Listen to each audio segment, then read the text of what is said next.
है कि इन बच्चों ने इन चीज़ों को बनाने की हिम्मत की। इतने बच्चों में 3 बच्चों ने बनाने की हिम्मत की।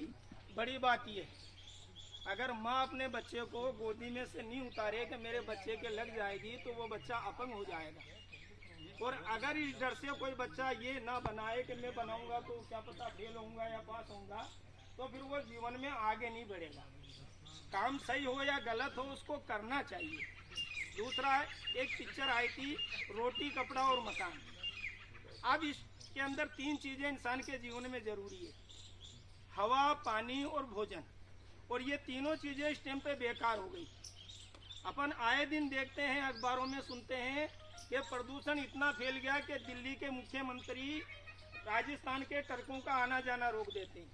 उसके बाद में फिर जबलपुर का नंबर आ गया, फिर जयपुर का आ जाएगा, फिर टोडा रायसिंह का आ जाएगा। जब इंसान को 5 मिनट हवा नहीं मिले तो आदमी मर जाता है। वो हवा अगर बेकार हो जाएगी तो फिर मनुष्य जीवित कैसे रहेगा। दूसरे नंबर पे आता है पानी। 7% इस धरती के ऊपर पानी है और 1% जमीन है, लेकिन वो 7% पानी जो है वो समंदर का खारा है, वो पीने योग्य नहीं है। तीसरे नंबर पे भोजन आता है।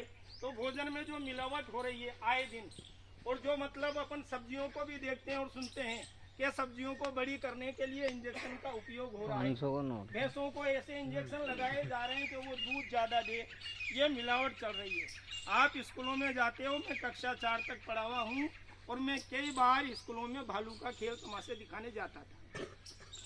तो स्कूलों के गेट के ऊपर लिखा रहता है, आ मैं तुझे महान बना दूं, दुनिया पूजे ऐसा इंसान बना दूं। तुम्हें जब तुम पढ़ोगे लिखोगे तो वो पढ़ने से लिखने से महान नहीं बनोगे, उन किताबों के पढ़ने से नहीं बनोगे। बनोगे कब के जो उनमें लिखा हुआ है उसके ऊपर अमल करोगे, उनको मानोगे और उस रास्ते पर चलोगे। गांधी जी ने एक बात कही थी कि जो बदलाव तुम दुनिया में देखना चाहते हो वो बदलाव पहले बनो। अगर हम चाहते हैं कि प्लास्टिक मुक्त भारत हो तो हमें प्लास्टिक छोड़ना होगी। दुनिया छोड़े या ना छोड़े, मैं आप सब लोगों का प्लास्टिक की थैली का उपयोग नहीं छुड़ा सकता, लेकिन मैं खुद तो छोड़ सकता हूँ ना। तो अपना काम अपन करें। भालू का खेल तमाशा करने के लिए और ये पेड़ पौधों के लिए अगर हम हमारे धर्म में देखें तो भालू को जामुवंत कहते हैं। शेर के ऊपर माता जी की सवारी है, उल्लू के ऊपर लक्ष्मी का वरदान है। और ये पेड़ों को देखें तो पीपल माता की हम पूजा करते हैं, नदियां हम पवित्र मानते हैं, उनकी पूजा करते हैं। लेकिन हम करते क्या हैं? अरे जीवों के प्रति हमारा व्यवहार कैसा है, पेड़ों के प्रति हमारा व्यवहार कैसा है, नदियों के प्रति हमारा व्यवहार कैसा है। तो ये व्यवहार जब तक का नहीं बदलेंगे, और ये सरकार का काम नहीं है, इसको जन आंदोलन बनाना पड़ेगा।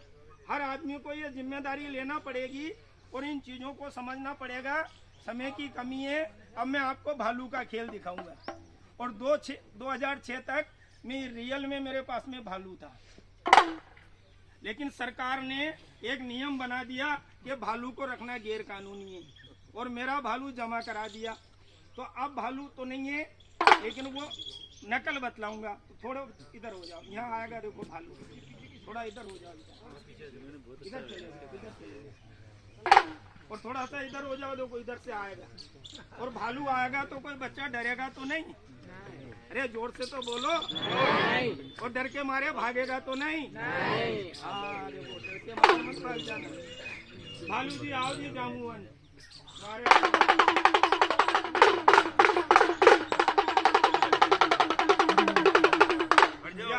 भालू, मारे वाह भालू जी,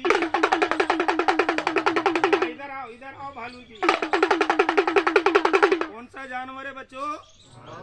और इंग्लिश में इसको बोलते हैं दिस इज एनिमल बियर, और रामायण में इसका नाम आता है जामुवंत। क्या आता है? और राम जी की सेना में कौन गए थे? हनुमान जी और जामुवंत जी। क्योंकि राम जी को तो मालूम था कि मैं अगर इंसानों को लेके गया सोने की लंका में तो इंसान सोना उठाने लगेगा और अपना जेब भरना लगेगा। तो राम जी इनको लेके गए थे। ये जामुवंत जी है। ताली बजाओ सब बच्चे जोर से। अरे ऐसा नहीं बेटा, खेल बतला खेल। गांव में कोई भाई साहब की शादी होती है, किसी का नया लगन होता है, नया पति पत्नी लेने जाता है, बीन बीननी लेने जाता है, लाडा जी लाडी लेने जाता है, जमाई जी सासरा में जावे, छोटी साली जीजा जी का लिए चाय बना ले रावे और लाडी को मुंडो लाडो देख ले घूमता में से, तो लाडा जी कशान बेटे सासरा में जाके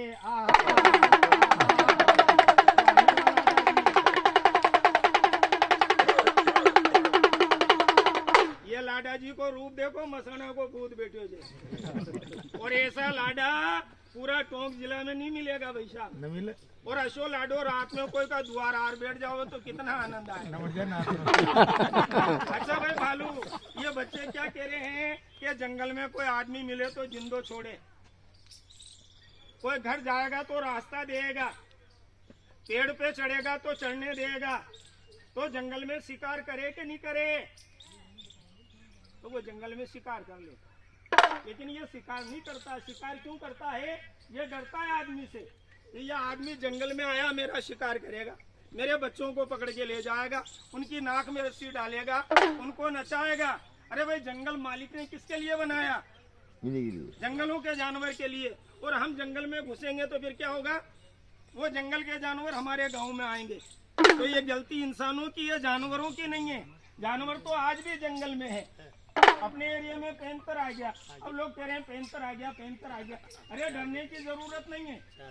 अभी जयपुर के अंदर हम जगतपुरा में ठहरे थे गेस्ट हाउस में, ये दीवार और इधर पैंतर है, वो अपने जंगल में रह रहे हैं और हम अपने शहर में रह रहे हैं। भगवान का एक चबूतरा है और चबूतरे के ऊपर शंकर जी की मूर्ति बनी हुई है और गले में नाग देवता की माला है।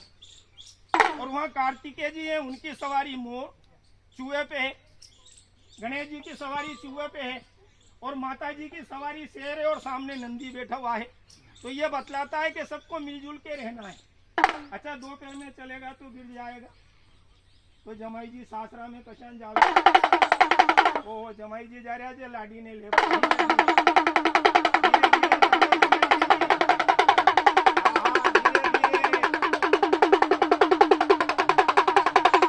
बात ज्यादा चलेगा तो गिर जाएगा, नीचे बैठ जा। अरे सासू जी कह रही है आज नहीं कल ले जाना लाडी ने। अरे पामना जी रुक जा, पामना जी तो आज ही लाडी लेके जाएगा। पामना जी को जल्दी बोलते वैसे लाडी आज ही लेके जाएगा। अरे तू नहीं माने तो तेरे को मेरी सौगने मान जा। अरे माँ बाप की सौगने मान जा, हरा बड़ा भाई की सौगन मान जा, नहीं माने कोई की हरी लाडी की सौगने खाने। ओहो जमानो कितनो फोटो आ गयो। माँ बाप तो चूल्हा में किया और इन्हें लाडी गणी चूकी लागे। अरे माँ बाप प्यारा लागे, भाई बहन छोका लागे, तो लाडी गणी मीठी मीठी लागे। लाडी गणी मीठी मीठी लागे। अच्छा मैं मर जाऊं तो तू मर जाएगा, माँ बाप मरे तो मर जावे और लाडी मरे तो मर जावे। तो लाडी का लिए कशान मरे, हाय राम ये चले ये लाडी नहीं मरी, लाडा जी मसाना मरी। अच्छा ये तो मनोरंजन की बातें हैं, खेल तमाशे की बातें हैं। लेकिन आज से 40-45 साल पहले ऐसे भालू को लेके जब मैं नचाने जाता था तो गांव के बाहर लोग भोजन बनाते, तो वे पूछते थे कि भोजन क्यों बना रहे, कि गांव बाहर रोटी कर रहे हैं, बरसात नहीं आ रही इसलिए। और मुसलमान क्या करते हैं कि बरसात नहीं आ रही तो फिर वो नमाज पढ़ते हैं। लेकिन आज वैज्ञानिक दृष्टिकोण से यह प्रमाणित हो चुका है कि बरसात को लाने में यह पेड़ पौधों का अहम रोल है। तो देखो कर्म है, एक कर्म तो यह है कि जो लिखा हुआ है, और एक कर्म है अपने काम करके आदमी बनता है। तो वो दृष्टिकोण बदल गया। जो पहले के लोग कहते थे अरे यार या तो भगवान की मर्जी से बरसात नहीं हो रही तो मैं काय कर सकता, लेकिन ये बरसात जो नहीं हो रही है ये अपने कारण नहीं हो रही है, क्योंकि ये पेड़ पौधे अपन ने काटे हैं और ये अपन ने बिगाड़ा है। इंसान जो है वो सब में अक्लमंद जीव है और सब में बुद्धिमान जीव है, लेकिन वो इंसान सबसे इस धरती के ऊपर जो नुकसान पहुंचाया इसने पहुंचाया, ये भालू ने। अरे भाई चिड़िया ने पहुंचाया, तोते ने पहुंचाया, मैना ने पहुंचाया, किसी बैल ने, गाय ने ये प्लास्टिक फैलाई है क्या? नहीं। अरे भाई ये तो इंसानों ने फैलाई है ना, ये अक्लमंद ने फैलाई है। तो ये अक्लमंद को सुधारना होगा और अक्लमंद नहीं सुधारेगा तो आने वाले समय में